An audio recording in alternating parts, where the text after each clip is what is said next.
In this video, we are going to cover section 3.4, concavity and the second derivative test. We will introduce what is concavity, what is an inflection point, how to determine on what intervals a function is concave up, concave down, and define inflection points. Furthermore, we're going to look at the second derivative test, which is very similar to the first derivative test explored in section 3.3. We will also review the first derivative test and the ideas of increasing and decreasing. So first, let's talk about concavity, sometimes referred to as convexity, and the ideas of concave up or concave upwards and concave down or concave downwards. A function f is concave up or concave upwards if f prime is increasing, if the derivative is increasing. And remember that the derivative is the slope of the tangent lines. So when we're looking at a concave up function and we look at the slopes of the tangent lines, we can draw little tangent lines on this function going from left to right. And as we go from left to right, the slopes of those tangent lines are increasing, which means that the derivative is increasing.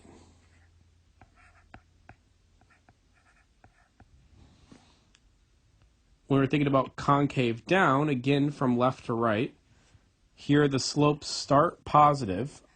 It's 0 on the top of that parabola. And then as we go down, the slopes get more and more negative. This is an idea of the slopes decreasing, which means that the derivative is decreasing.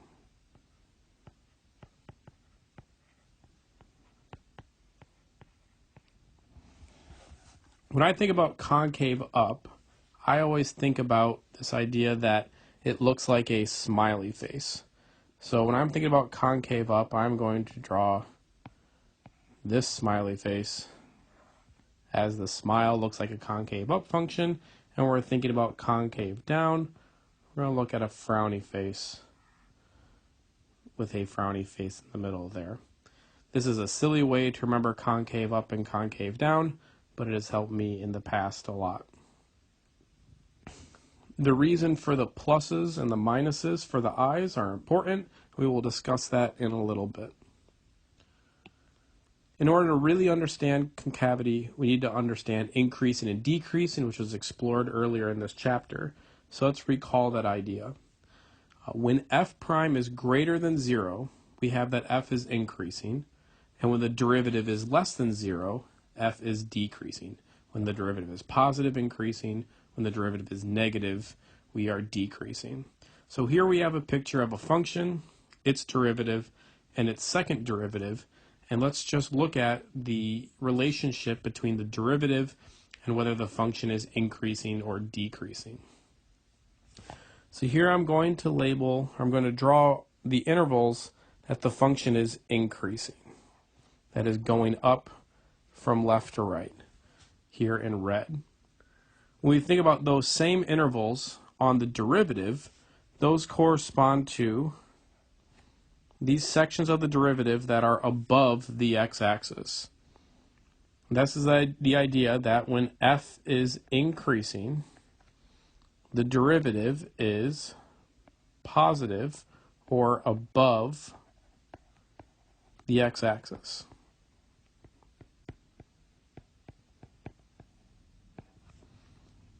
Furthermore, when the function is decreasing, here in blue,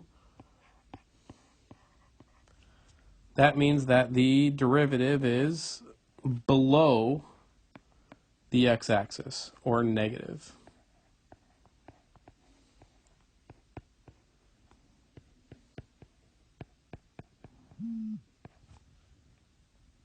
But we can also talk about the derivative as a function in its own right. So if we think about the derivative as a function and the second derivative as its function, so I'll think about this as f and this is f prime now, we can think about the intervals where this function is increasing and decreasing. Here, this function is increasing on the right-hand side of that parabola, and that corresponds to this interval, which is above the x-axis. So here, f prime is increasing, and here the second derivative is above the x-axis, or it's positive.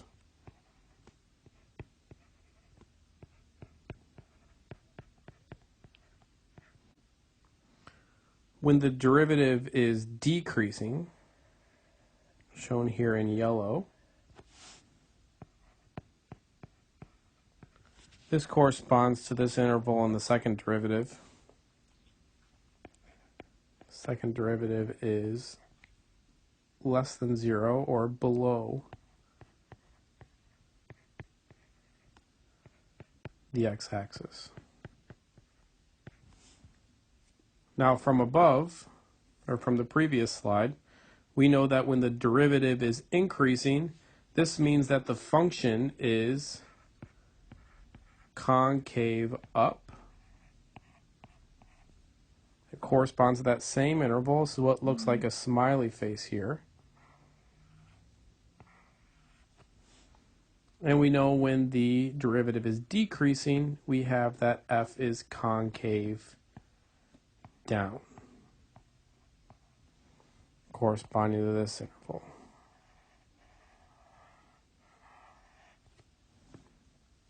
The yellow line looks like a frowny face.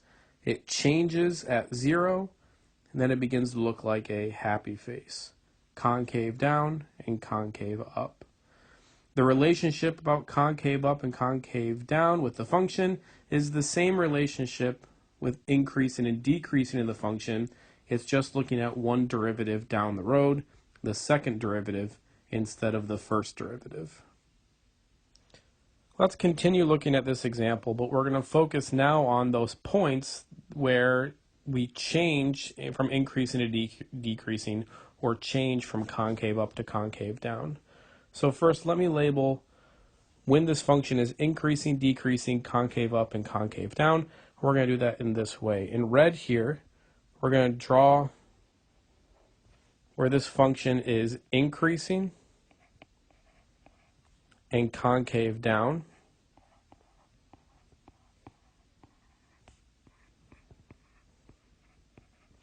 In blue, we're going to think about when this function is decreasing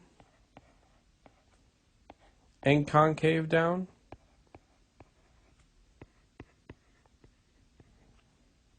In green here, we're going to look at when this function is decreasing and concave up. Finally, in yellow, we'll look at when this function is increasing and concave up. And we're going to draw those corresponding intervals on the derivative and the second derivative. So for the derivative, the second derivative, we have those intervals for red. These intervals for blue, these just correspond to the x values from the original picture. And in yellow at the end here. These are 4 different intervals that are going to help us determine the local extrema and the inflection points. So here, when the function changes from increasing to decreasing,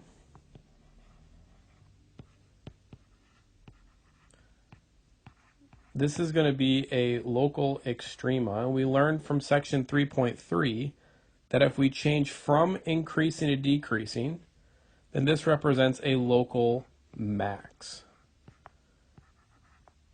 Increasing means we're walking up the mountain. Decreasing means we're walking down the mountain. So if we change from walking up to walking down, that means that we are at the top of a mountain. And we can see that point when red changes to blue right there in the function. Also, we have a change from decreasing to increasing down here. This is also going to be a local extrema. But here, if we're walking down the mountain, decreasing, and we change to walking up, that's going to be the bottom of a valley. That's going to be a local min. We can see that point right here. Those points correspond to, in the derivative, x-intercepts of the derivative. That's when the derivative changes sign. And now we also have when the function changes from concave down to concave up, and we're just going to say that it changes concavity.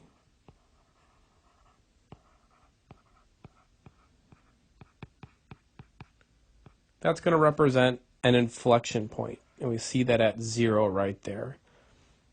If we look at that point in the second derivative, that's the x-intercept of the second derivative, and it's also an local extrema of the first derivative, as all these ideas are interrelated, and we can think about the derivative as a function itself.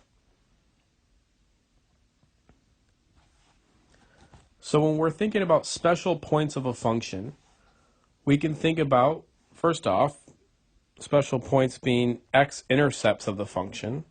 That's when f changes from positive to negative or negative to positive. We can think about x-intercepts of the derivative. That's when the derivative changes from positive to negative or negative to positive. And we think about x-intercepts of the second derivative. That's when the second derivative changes from positive to negative, representing inflection points. And these are all represented by critical points of the function or critical points of the derivative. So local extrema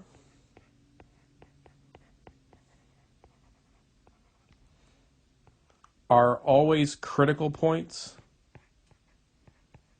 of the function.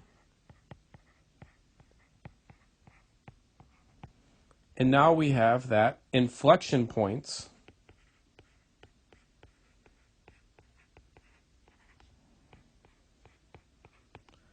are critical points of the derivative.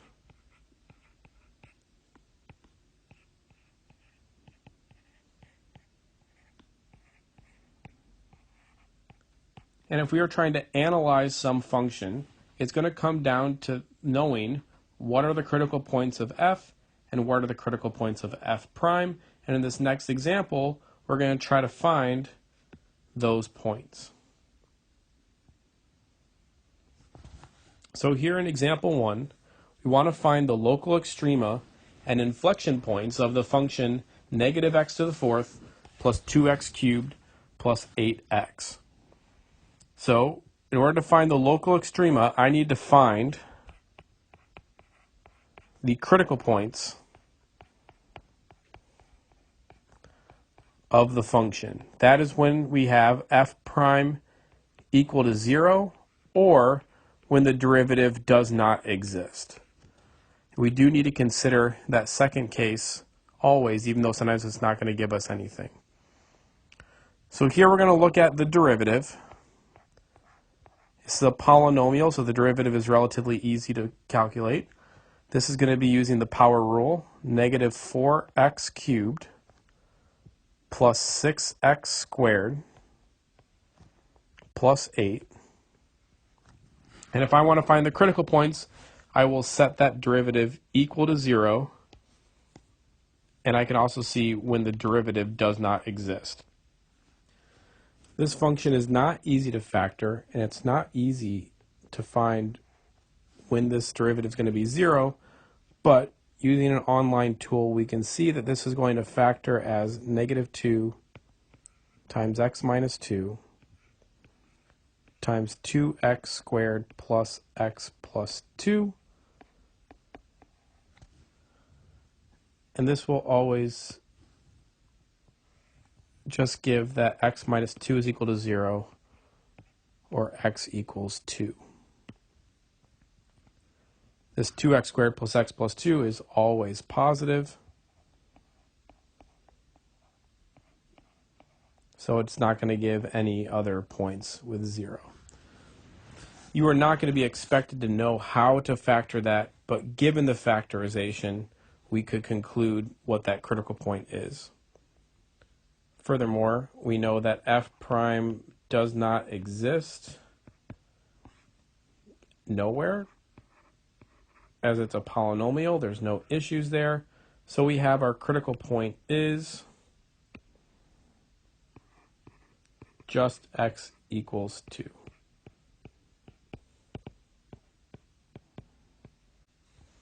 Now, just because x equals 2 is a critical point does not mean that it's a local extrema. So we'd have to test whether this is a local extrema by using the first derivative test. We'll find later we could also use the second derivative test, but right now this is all we have. So in the first derivative test,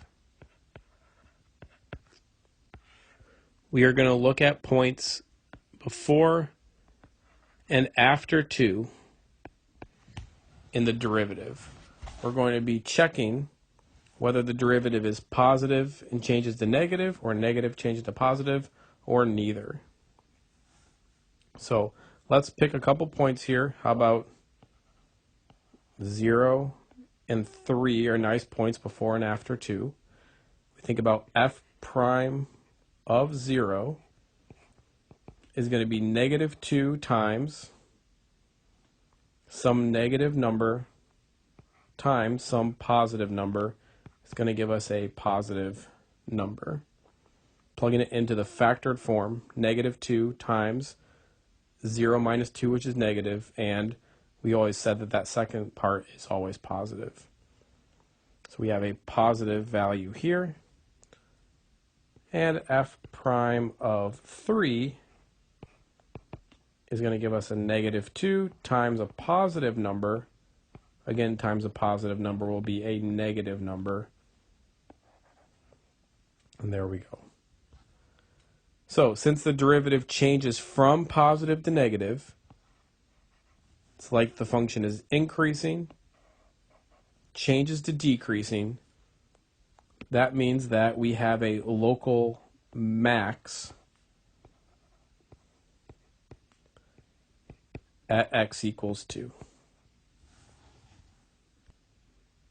Now let's think about the inflection points of the function. And we're going to be looking at the second derivative and set that equal to 0 and find when that does not exist.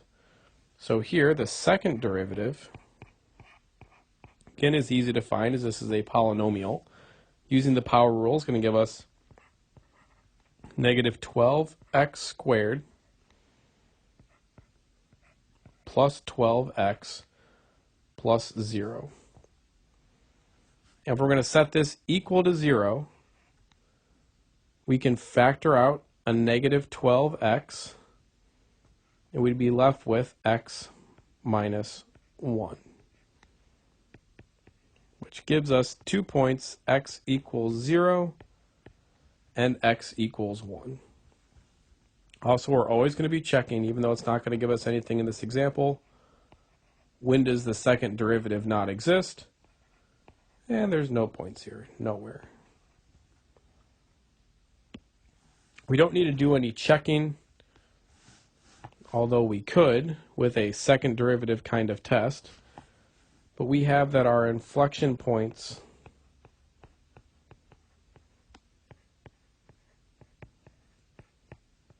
are going to be at x equals 0 and 1. Think about the second derivative here. Think about our 2 points, 0 and 1. The second derivative, if we plug in some points here, negative 1, 1/2, and 2.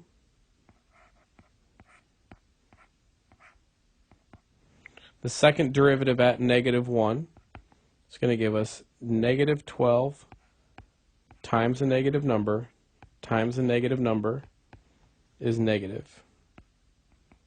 The second derivative at 1/2 is going to give us negative 12 times a negative number times times a positive number times the negative number, which will be positive, and f double prime of 2 will give us negative 12 times a positive number, which is negative. This means that the concavity is going to be concave down, changing to concave up to concave down. The second derivative is decreasing, then increasing, then decreasing. That means the function is concave down, concave up, concave down. And that means that 0 and 1 are indeed inflection points of the function. So here we have a local max at x equals 2 and inflection points at x equals 0 and 1. Just because the second derivative equals 0 does not mean that it's necessarily an inflection point, although with most cases that we're going to deal with, that is true. We can check whether it's an inflection point by checking if the concavity changes before or after that point, which is basically the first derivative test applied to the second derivative, which is different than the second derivative test we're going to see in a little bit. So now a similar kind of question, we're not going to look at the local extrema and inflection points, but we're going to use those special values to determine when is the function concave up, concave down, increasing, or decreasing. So in the same vein, we're going to be looking at the derivative, setting that equal to 0. We're going to be looking at the second derivative and setting that equal to 0. More importantly, greater than 0 or less than 0. So let's start with the derivative here. F prime. We're going to be looking at the derivative, d dx, of x plus 8 over x minus 7. In order to do this derivative correctly, we need to use the quotient rule. So quotient rule says that I'm going to take the derivative of the top times the bottom, all in parentheses, minus the top in parentheses, times the derivative of the bottom. You may be able to do this in your head at this point, but there's no harm in going through the step-by-step process to make sure we don't make a mistake. All of this is going to be over the bottom squared. So here, this derivative is going to be, since the derivative of x plus 8 is just 1, this is going to be x minus 7 minus x plus 8 times the derivative of x minus 7, which is just 1. So just minus x plus 8 over x minus 7 squared. Simplifying the top, we're going to have x minus 7 minus x minus 8, distributing that negative over x minus 7 squared. I'm just going to leave this as x minus 7 squared. And we'll have negative 15 over x minus 7 squared. Now what we're trying to do is determine what intervals the function's concave up, concave down, increasing, and decreasing. And when we're thinking about the derivative, we can answer the question whether this is going to be increasing or decreasing. So let's deal with increasing first, increasing and decreasing. And we're just going to be looking at when is this function, negative 15 over x minus 7 squared, positive or negative. And in this case, since negative 15 is always negative, and x minus 7 squared is always going to be positive, as a squared number is always positive, then that means that this thing is always going to be a negative number. Negative 15 over x minus 7 squared is always negative. So on what interval is this function increasing, f? Well, it's going to be the empty interval because there's no points where this function is increasing. And we think about when is this function decreasing, that is going to be all real numbers, negative infinity to infinity, because the derivative is always negative.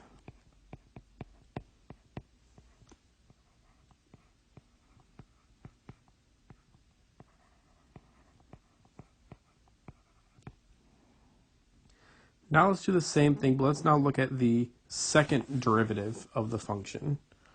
So we have that f prime of x is going to be negative 15 over x minus 7 squared. And now I want to find the second derivative, which is going to be the derivative of the first derivative, the derivative of negative 15 over x minus 7 squared.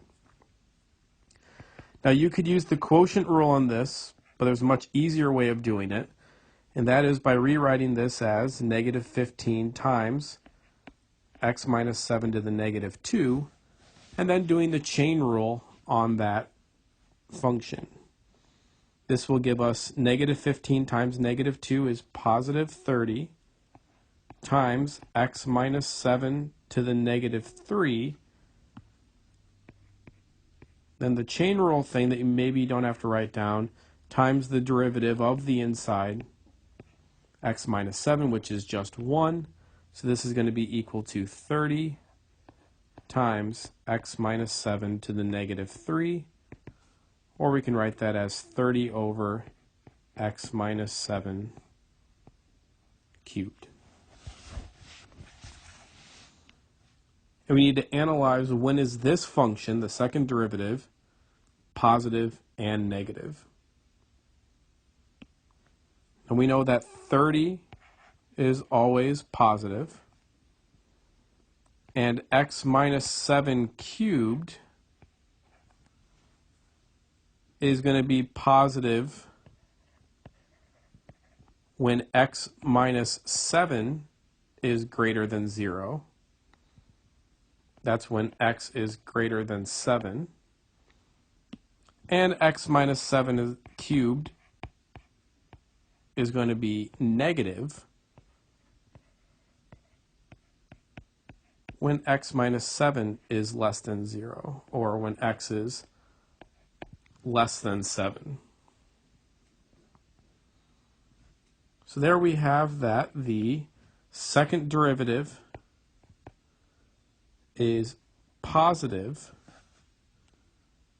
on the interval x greater than 7, or in interval notation, 7 to infinity. And the second derivative is negative when x is less than 7, negative infinity to 7.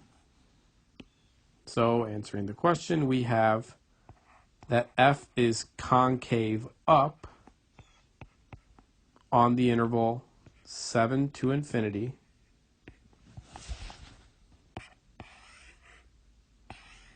and we have that f is concave down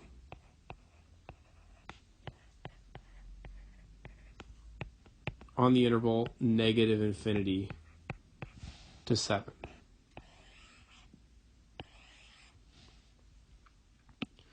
Now you may be asking, what about the point 7? That's not in either of those intervals concave up to concave down.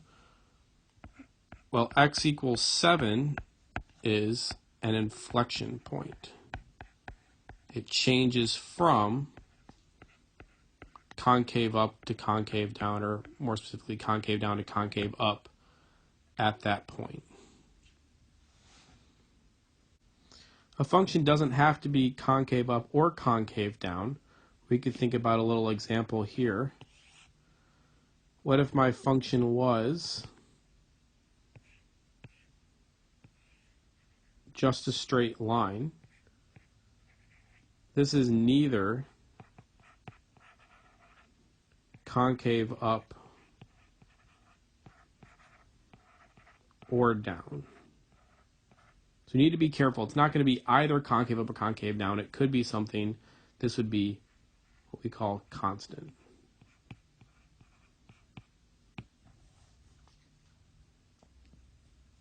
Now we can think about the second derivative test, which I claimed earlier was close to the first derivative test. The first derivative test said if c is a critical point of the function, that's when a point when the derivative is 0 or does not exist. The first derivative classifies c as a local min or local max. And the second derivative test is going to do the same thing, but with a different tool, in this case, the second derivative. So here we say if the second derivative of c is positive, then c is going to be a local min. If the second derivative at c is negative, then c is a local max. And if the second derivative is 0, then we can't conclude anything. We don't know if it's going to be a local min or a local max. And in fact, it could be neither. It could be an inflection point or even something weirder than that we're not going to be talking about in this course. So here's the reasoning behind this. If I know that c is a critical point, and I'm looking at it the second derivative, and I get that the second derivative is positive,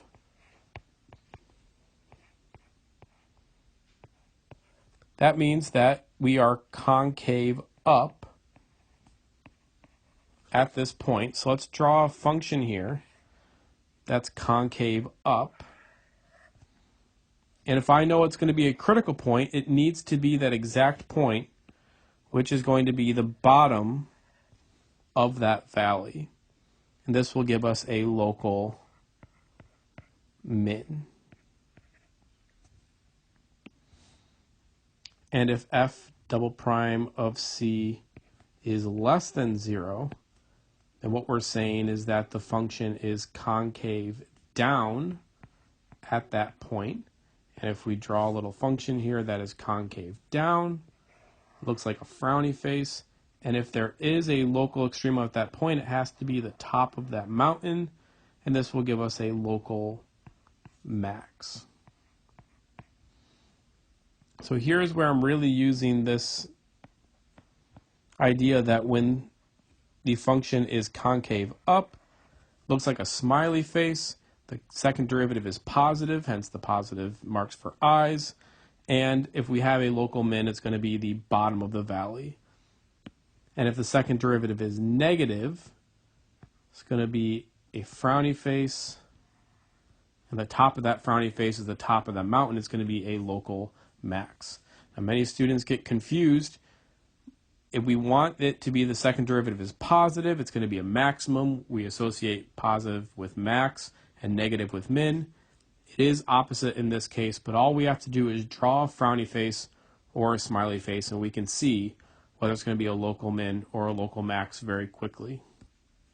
So now let's use the second derivative test, and we'll also see the first derivative test to classify the critical points of f of x equals x plus 4 over x. The first thing we're going to have to do is find said critical point. So let's find the derivative first here.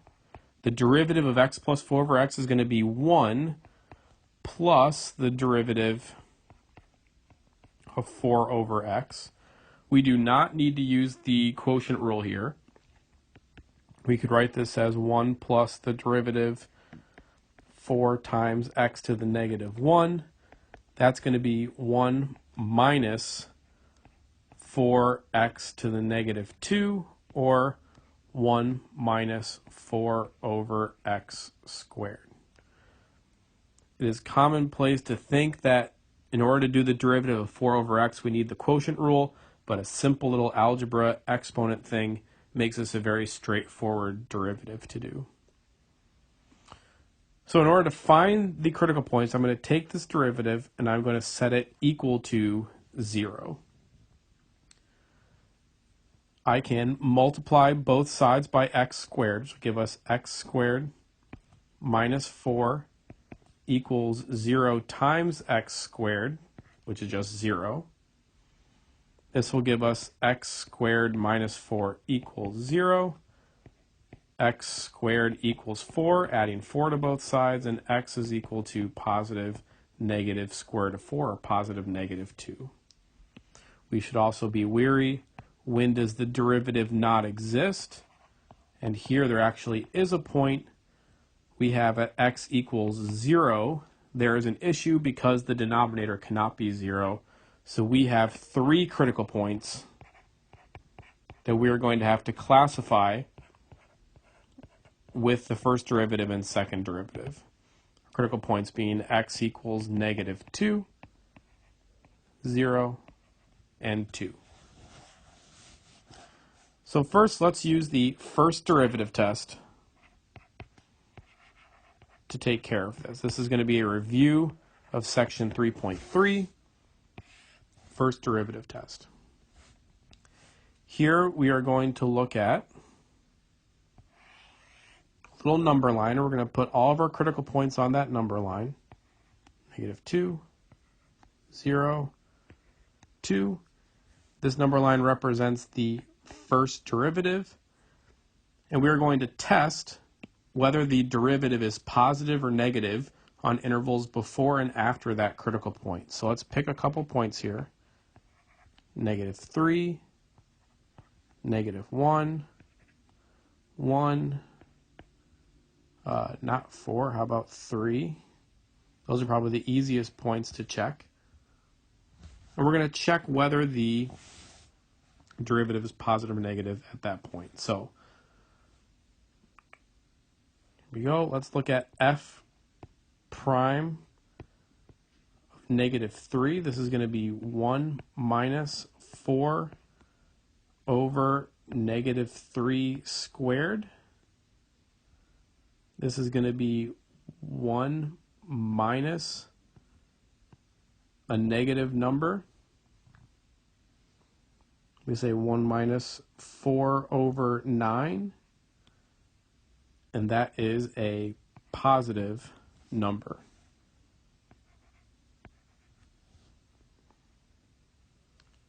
Then we can think about the derivative at -1 will give us 1 minus 4 over -1 squared. Give us 1 minus 4. That is a negative number. Same thing for 1 will actually give us the exact same thing as when we're squaring it. The sign doesn't matter. 1 minus 4 will give us a negative number. And let's look at 3. To give us 1 minus 4 over 3 squared, 1 minus 4/9, which is a positive number. So the first derivative tells us that the function is increasing, then decreasing. We have decreasing and decreasing around 0 and decreasing to increasing at 2. This says that x equals -2 is going to represent a local maximum by the first derivative test. At x equals 0, we're going to have neither a local min or local max. We will see in a second this is going to be an inflection point. And at x equals 2, we're going to have a local min by the first derivative test.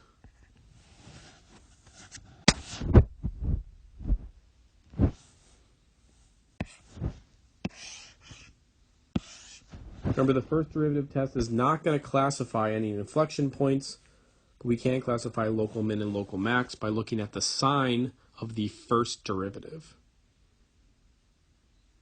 So now we're going to look at this same problem. We're going to do the second derivative test to classify these critical points. So here we have, to review, our critical points of our function is x equals -2, 0, 2, and we have our derivative is 1 minus 4 over x squared. In order to use the second derivative, we are going to find the second derivative of 1 minus 4x squared, the first derivative of 1 minus 4x squared, which will give us 0 plus 8 over x cubed. To do that again real quick to see how I did that, this is going to be the derivative of 1, which is 0, and then the derivative of negative 4 x to the negative 2, which is going to be 8x to the negative 3, 8 over x cubed. The second derivative test states that if I plug in those critical points to the second derivative, if it's positive, I'm going to have a local min. If it's negative, I'm going to have a local max. And if it's 0, I don't know anything about it. So let's check one way or the other here. I have that f double prime of negative 2 is going to be 8 over negative 2 cubed. And all I care about is the sign that I have here. This is less than 0 because a negative on the bottom. So that means that negative 2 is going to give us a local maximum. Second derivative is less than 0. This is like the top of a mountain. We can do the same thing with the other two critical points. F double prime of 0 is going to give us 8 over 0 cubed. That's a problem.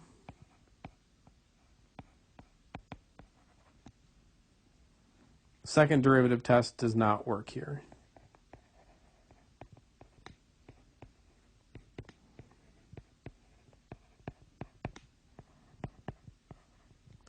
And then finally, we can look at the second derivative of positive 2. 8 over 2 cubed is positive. This means that x equals 2 is a local min, as it's going to be the bottom of a valley as the function is concave up at that point. Now I said that 0 is neither a local min or local max. The second derivative test does not work at 0. You can't make any claim one way or the other, whether it's an inflection point or anything, at that point. But it is true that 0 is going to be an inflection point of this function. And again, we can see that by just setting the second derivative equal to 0 gives no points.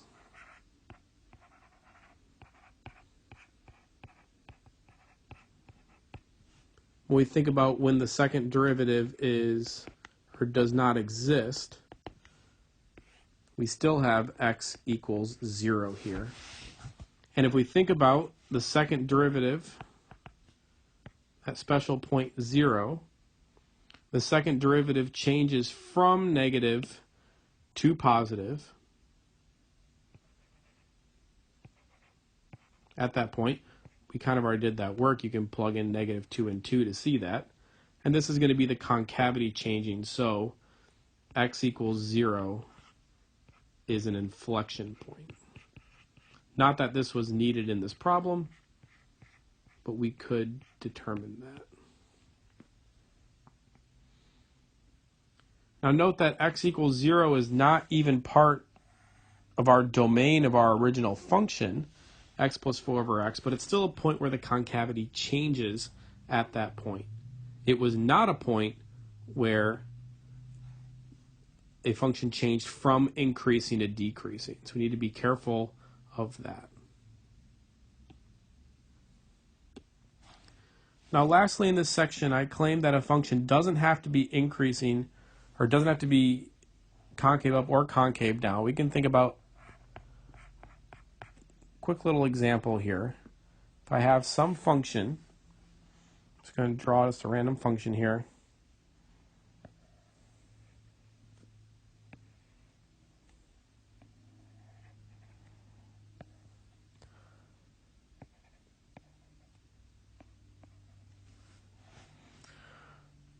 On the interval negative infinity to a, our function is concave down.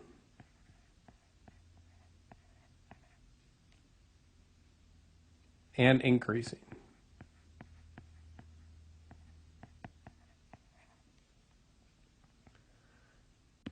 On the interval b to infinity, we have concave up and increasing.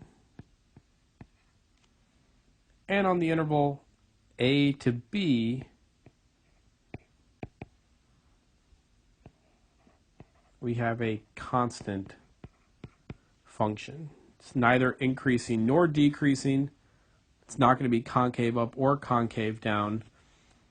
If we take any point in here, in the middle here, the first derivative at c is going to be 0. Second derivative at c is going to be 0. This is not going to give us any kind of concave up or concave down. The second derivative is not going to be positive or negative. The first derivative is not going to be positive or negative. So we do need to look out for constant chunks in functions. They're neither concave up or concave down, and that can happen at some points.